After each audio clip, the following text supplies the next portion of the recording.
Mesdames et messieurs, bonsoir. Nouvelle semaine, nouveau mois. Bienvenue dans ce journal. Voici pour vous les titres au sommaire de cette édition. La transformation des produits agricoles pour résoudre les problèmes de la dette en Afrique, c'est la proposition du chef de l'État Alassane Ouattara à Dakar, où il participait ce lundi à la conférence internationale sur le développement durable et la dette soutenable. Les détails de la rencontre dans ce journal. Et le monde entier célébrait hier les actions de lutte contre le sida et en Côte d'Ivoire, la cérémonie officielle a eu lieu à Jacquesville en présence du vice-président de la République. L'engagement de la Côte d'Ivoire contre le syndrome était au cœur de son intervention. Et ce lundi, hommage national en France aux 13 soldats morts le 25 novembre dernier dans la collision de 2 avions militaires au Mali. Tous ont été faits chevaliers de la Légion d'honneur à titre posthume. Le chef de l'État malien Ibrahim Boubacar Keïta assistait à la cérémonie aux côtés de son homologue français Emmanuel Macron. Le chef de l'État Alassane Ouattara est depuis ce lundi à Dakar, la capitale sénégalaise. Il a participé ce jour à la conférence internationale sur le développement durable et la dette soutenable. Les dirigeants africains présents à cette conférence ont eu l'opportunité de réfléchir sur les solutions visant à trouver le juste équilibre entre le développement durable des États, le développement nécessitant d'énormes financements. Alassane Ouattara, dans son intervention, a soutenu que la transformation des produits agricoles comme le cacao, par exemple, pourrait aider à faire face à la problématique de la dette des États africains. Jérôme Kofi Abola. Le Sénégal, en sa qualité de pays co-organisateur de cette conférence avec le FMI, c'est par conséquent le chef de l'État sénégalais Macky Sall, soutenu par la directrice générale du Fonds monétaire international, Kristalina Georgieva, qui a eu l'honneur de présider la séance. Il a saisi cette occasion pour saluer la pertinence du thème choisi à cet effet. En organisant ces assises sur la thématique dette et développement, nous voulons offrir l'occasion d'échanges approfondis, d'échanges posés et sereins sur une question qui a toujours été et qui restera essentielle en matière de politique économique. En effet, dans l'histoire des nations, la question de la dette des États a souvent nourri interrogations et débats, voire controverses, aussi bien entre spécialistes qu'au sein des opinions publiques. Occasion également pour le président de la République de Côte d'Ivoire, Alassane Ouattara, présent à cette rencontre, d'indiquer que la question de la dette peut trouver solution par l'industrialisation des matières premières telles que le cacao à titre d'exemple. Pour le chef de l'État ivoirien, il faut dans ce cas donner la primauté au commerce. Je donne la priorité au commerce. Au commerce parce que le problème de fond que nous avons, c'est le problème de la rémunération de nos matières premières et leur transformation. Prenez le cas du chocolat et du cacao. Alors, le cacao que nous produisons à 40% de la production mondiale, pour 100 milliards de chocolat vendus, en réalité, le producteur ne reçoit que 6%. Pour 100 milliards, le producteur ne reçoit que 6 milliards. Alors, nous fixons le prix du cacao tous les ans en donnant au minimum 20% aux planteurs, 20% du marché mondial, du prix du marché mondial, 20% aux intermédiaires et 20% en TVA. Alors, je crois que ça explique tout. Parce que si en réalité la transformation nous permettait d'avoir 15 ou 20% des ventes de chocolat, du beurre ou de la pâte de cacao, nous n'aurions même pas besoin de l'aide étrangère. Et le président Alassane Ouattara de poursuivre, cette fois dans un changement de décor, en évoquant la nécessité de la dette pour le développement.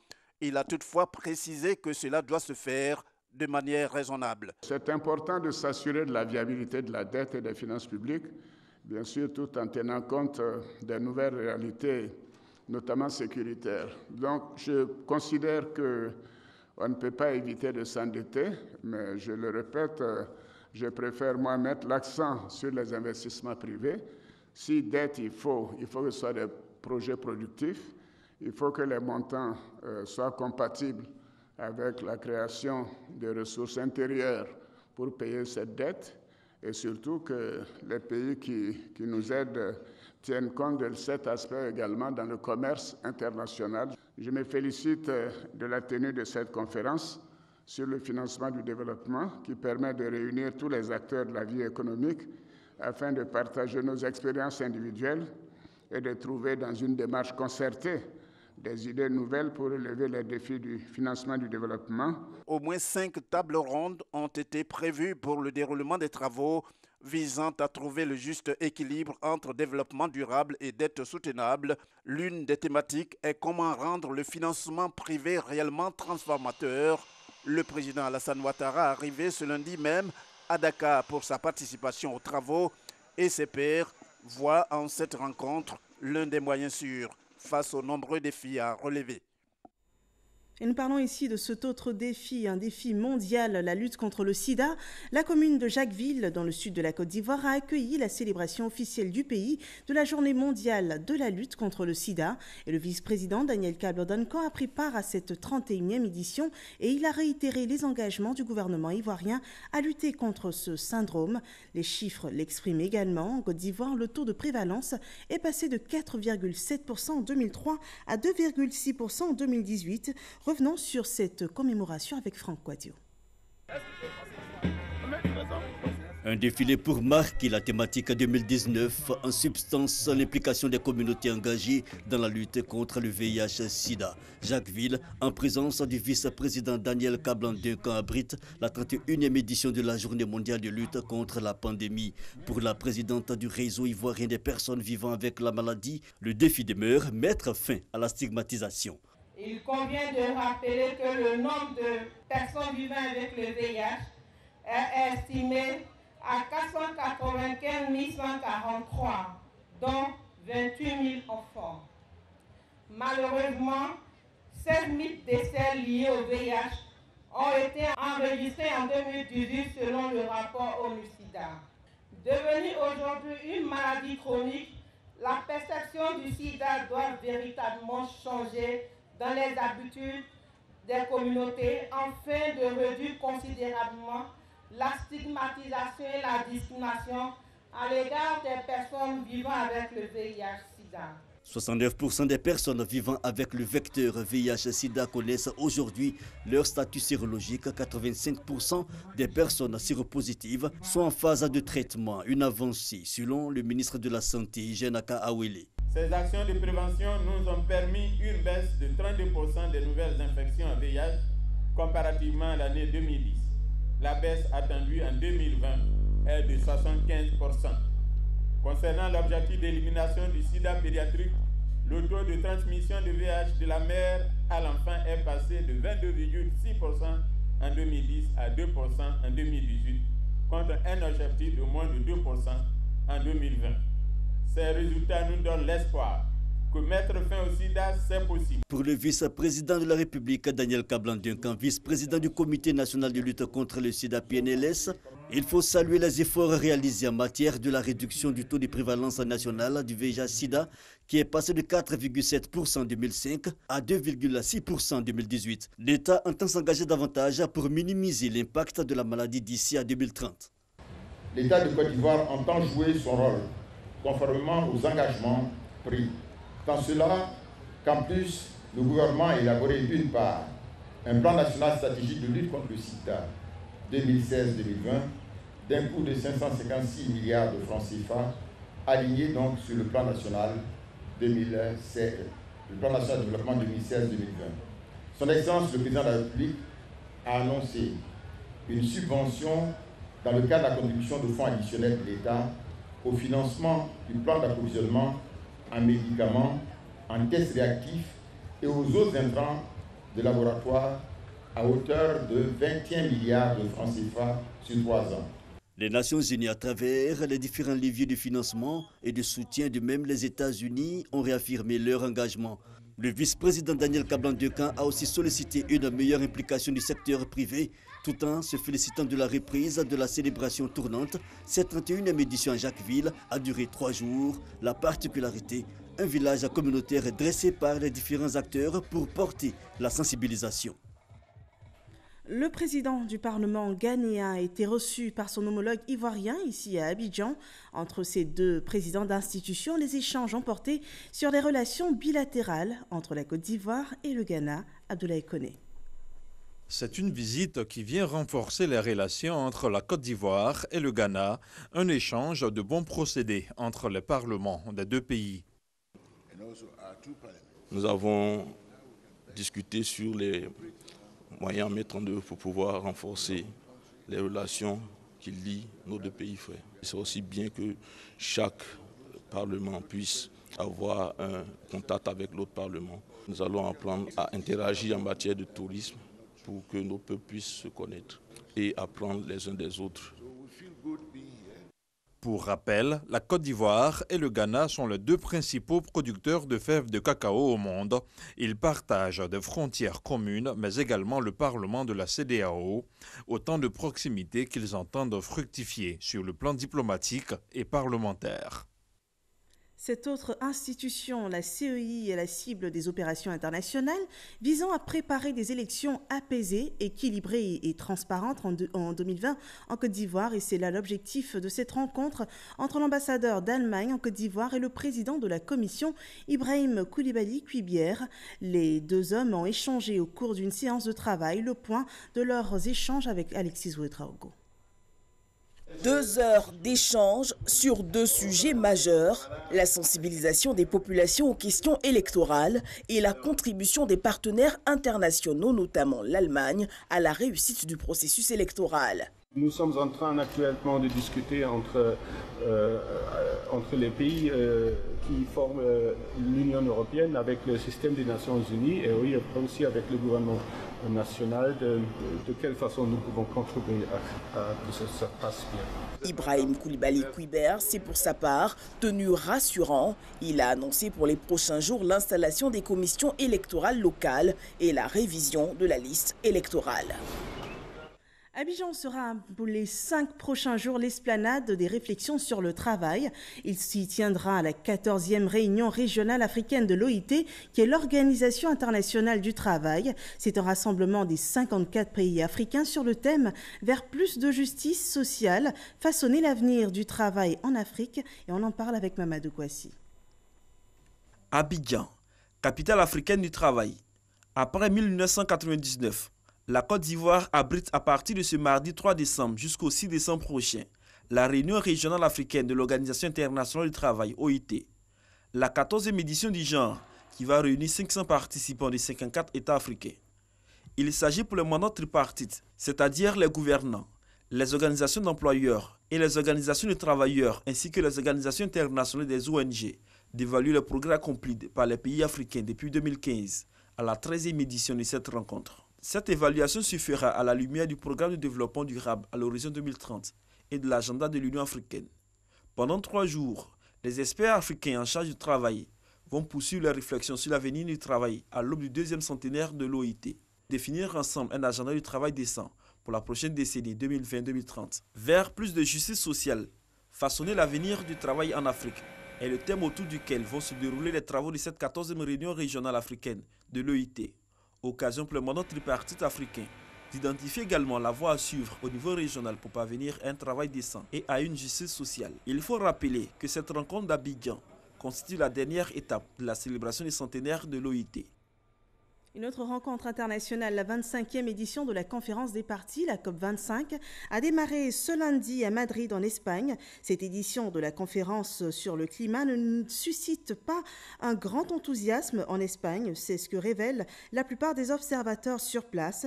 C'est une sorte d'indifférence qui masque des opinions sur la gestion de la problématique du changement climatique par les politiques, et ce sont des opinions qui n'empêcheront pas en tout cas les réflexions sur l'engagement des États à réduire les émissions de gaz à effet de serre. La Côte d'Ivoire y participe avec pour objectif de voir renforcer l'expérience de la coopération Sud-Sud et Nord-Sud dans l'action climatique. C'est le point de Grace Kando. Le comité permanent d'organisation de la 25e conférence des parties COP25 est composé des représentants des différentes parties prenantes. Pour le comité de pilotage, la mission principale de ce comité est de donner la vision, les grandes lignes directrices concernant le comité scientifique. Ce comité a pour mission de valider tous les documents stratégiques et les processus qui concourent à la participation efficiente de la Côte d'Ivoire aux différentes conférences des parties. Comité d'organisation, ce comité permet d'assurer l'organisation pratique de la participation de la Côte d'Ivoire aux différentes COP. À ce rendez-vous mondial sur le climat à Madrid, en Espagne, la Côte d'Ivoire va avec plusieurs attentes. Une meilleure prise en compte d'initiatives d'envergure régionale portant, outre le secteur énergie, sur l'agriculture intelligente face au climat, la gestion des ressources en eau, la gestion intégrée des déchets et des zones côtières, le renforcement de la mobilisation et l'accès au financement climat à travers les guichets dédiés tels que le Fonds vert climat.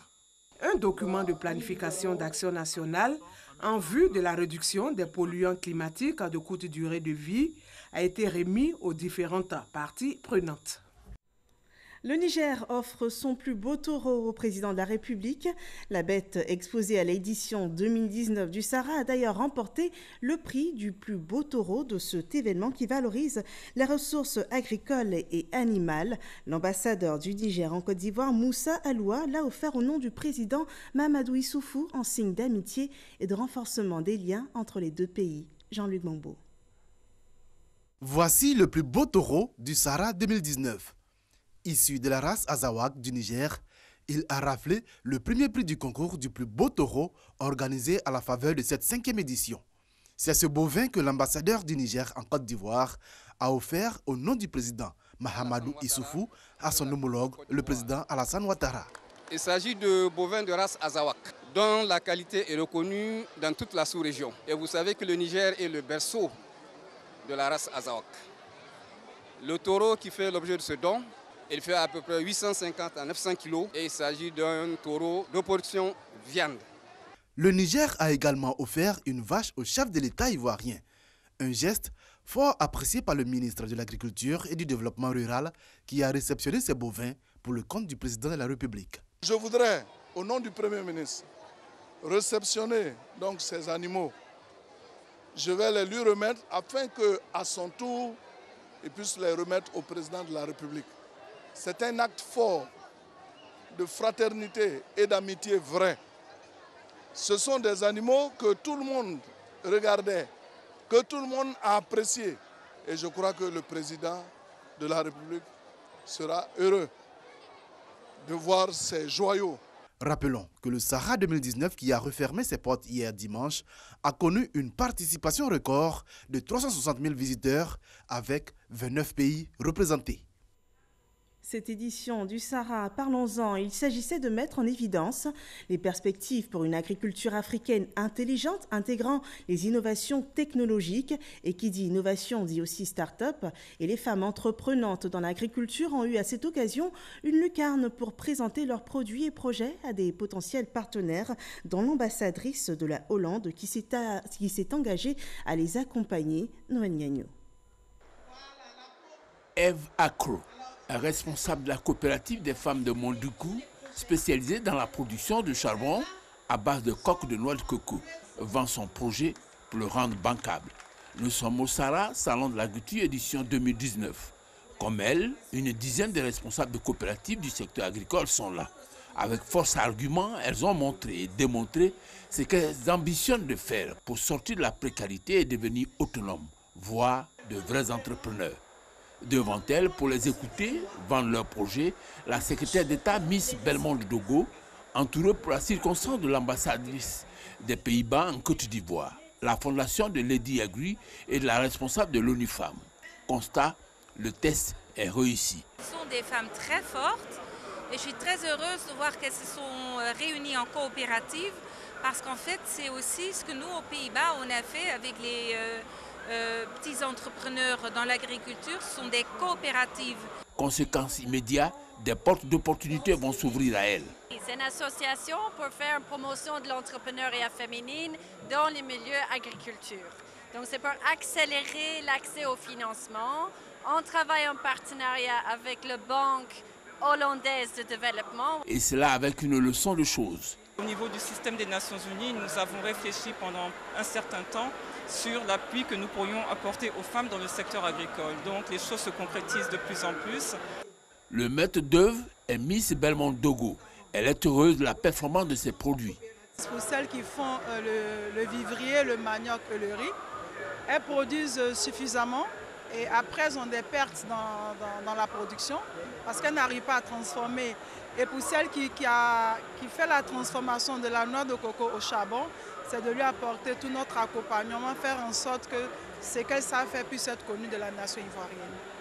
Dans le monde agricole, on peut qualifier ces femmes de bonnes semences. Reste à les ensemencer sur une bonne terre avec les investissements conséquents. Et bonjour aux bonnes perspectives pour l'agriculture ivoirienne. Sur la page politique de ce journal, l'association Benkadi exprime sa gratitude pour les actions de développement réalisées dans sa région. C'est un développement célébré à l'occasion d'une cérémonie en hommage au président de la République, Alassane Ouattara, Alexis Ouedraogo. Les femmes de RMA Kono dans la région du Nord-Ivoire reconnaissant au gouvernement pour les projets de développement réalisés. Réunies au sein de l'association Benkadi, elles rendent hommage au chef de l'État.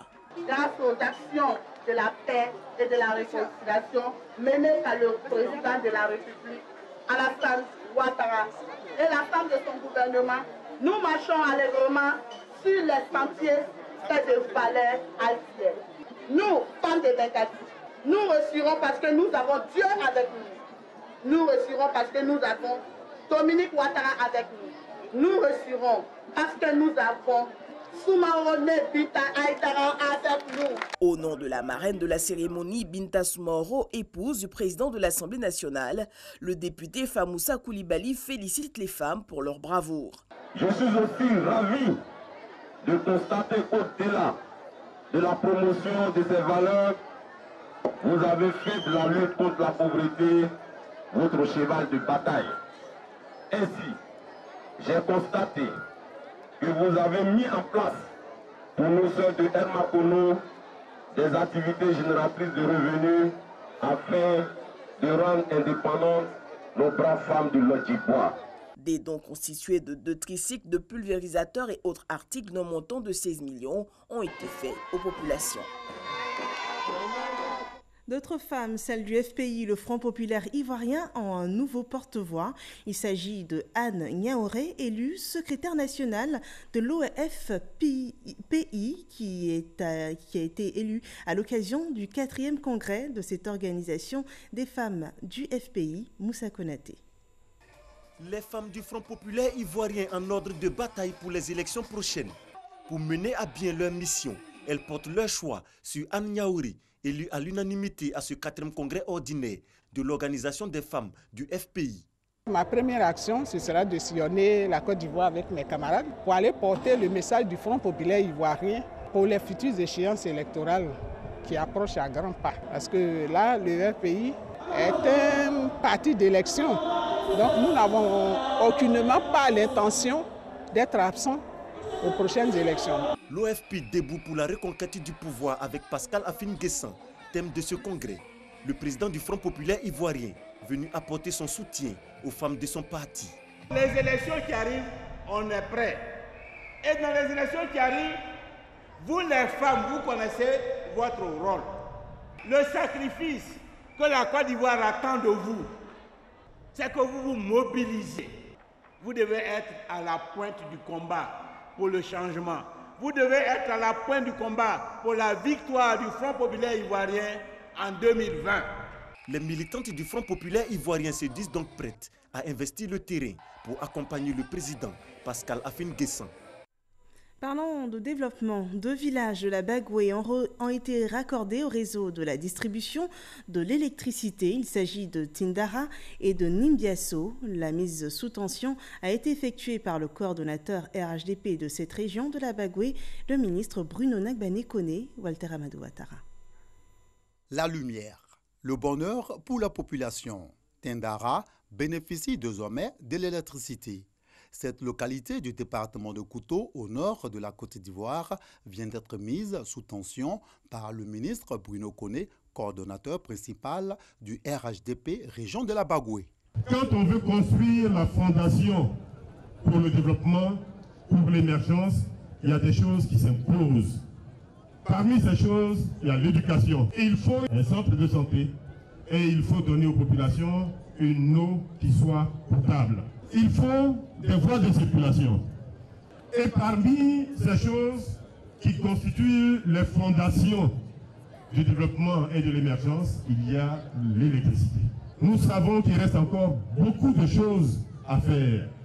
Et c'est pour cela que nous continuons de dire aux populations de faire confiance au président Alassane Ouattara et au gouvernement du Premier ministre Amadou Gon Coulibaly. Parce que nous sommes sur la bonne trajectoire. Outre l'électricité, Tindara et ses habitants ont également un nouveau collège moderne. Les travaux de construction du château d'eau démarreront dans les prochains jours. Après Tindara, cap a été mis sur Nimbiasso. Là encore, la joie est au rendez-vous. Les populations sur place ont laissé entrevoir leur bonheur de recevoir le ministre Bruno Nagbane-Koné et sa délégation venue leur offrir l'électricité. Rappelons que dans le cadre de son programme d'électrification rurale, le gouvernement entend électrifier tous les villages de Côte d'Ivoire de plus de 500 habitants. Dans le département de Sikinsi, Nanaundri Bokafoué Firma est désormais le chef du village de Goman. La nouvelle autorité traditionnelle a été intronisée le 30 novembre dernier. C'est en présence des ministres Albert Mabry Touakeuse et de Maurice Kwaku Bandama. Le compte-rendu de Moussa Konaté.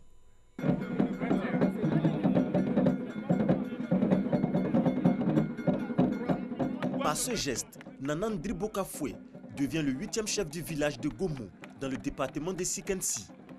Investi en présence des ministres Maurice Kwaku Bandama et Albert Mabry Touakeuse, représentant le Premier ministre parrain de la cérémonie. Nous sommes très heureux d'être à cette cérémonie et nous voulons remercier tous les ministres qui ont été envoyés par le Premier ministre Amadou Gon Coulibaly, qui sont venus honorer notre village, qui ont donné de bons conseils au village, qui ont apporté du développement au village. Le gouvernement est prêt à accompagner notre village et au nom des cadres et des populations, nous voulons traduire notre reconnaissance au Premier ministre Amadou Gon Coulibaly et au président de la République Alassane Ouattara. Fils de la région, Maurice Kwaku Bandama a exhorté les populations longtemps en désaccord avec la chefferie à mettre en avant l'intérêt commun pour le développement de la localité. Ce village était en conflit à raison de l'absence d'un chef. La désignation du chef a toujours posé problème et grâce à la vigilance et au dynamisme dans le préfet, ce village s'est trouvé un chef. Le chef du gouvernement nous a autorisé, le ministre Mabry et moi, de venir apporter son appui pour l'installation de ce chef. Le gouvernement a fait plusieurs dons en faveur des femmes, des jeunes et chefs traditionnels d'une valeur de plus de 10 millions de francs CFA. Albert Mabry Touakeuse a invité le nouveau chef à être à l'écoute des populations et à œuvrer à la consolidation de la paix dans la région de Lagnébi-Tiassa. Nous avons tenu à lui dire donc de se mettre entièrement à la disposition des populations, mais surtout à demander aux grandes familles, aux chefs de terre, à la notabilité, aux jeunes et aux femmes de lui apporter le soutien. Et nous avons demandé aux populations de Gaumont de faire en sorte de ne pas donner tort à ceux qui pensent que le processus qui vient d'aboutir est fragile.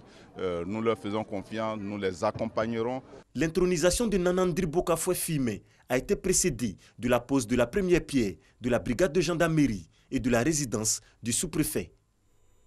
Dans l'actualité à l'international, la France a rendu ce lundi un hommage national aux 13 militaires français tués au Mali. Les dépouilles rapatriées en France hier ont été transportées dans Paris jusqu'à l'hôtel des Invalides. Ils ont été faits chevaliers de la Légion d'honneur à titre posthume. Et le président français Emmanuel Macron et son homologue malien Ibrahim Boubacar Keïta ont assisté à la cérémonie. À présent, cette information sportive, Lionel Messi remporte le Ballon d'Or 2019. C'est la 6e fois que l'Argentin gagne le plus prestigieux des trophées individuels. Et je vous rappelle qu'en début de journal, nous avons parlé de cette présence du chef de l'État à Dakar, au Sénégal. Il a participé ce jour à la conférence internationale sur le développement durable et la dette soutenable. Le développement nécessitant d'énormes financements. Alassane Ouattara, dans son intervention, a soutenu que la transformation des produits agricoles comme le cacao pourrait aider à faire face à la problématique des dettes des États. Et demain, le chef de l'État présidera un sommet extraordinaire de l'UEMOA sur la situation sécuritaire, précisément sur la lutte contre le terrorisme des États membres. Et nous nous retrouverons demain pour d'autres informations. Merci de nous avoir suivis. Bonsoir chez vous.